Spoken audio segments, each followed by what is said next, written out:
Eh, hirap na hirap si JM eh. Paano mo kinuha yung paborito kong itira? Baliktad eh.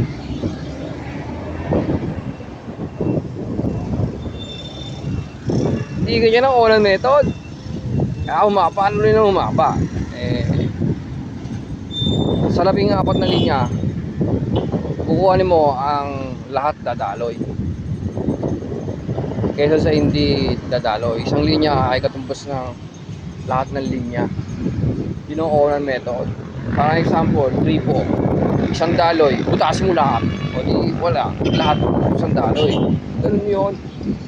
Ay, medyo ulang pa to. Naalala ko nung baguhan pa ako dito.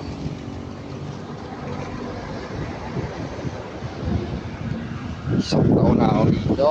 Alam na alam ko na lahat ng rules ng mga sasakyan dito. Paano paluwagin ng kalye na to.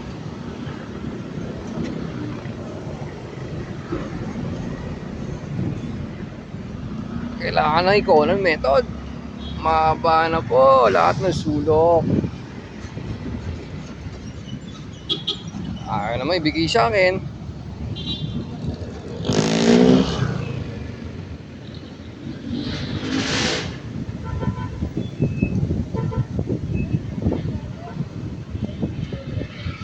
Wala, hindi po ma-Oscar kill na JM. Mula kanina, alas sumabot na po ng siguro mag-iisang oras na. Nakaya namang paluwagin ng 5 hanggang 10 minuto ng Conan method. Conan po, reporting.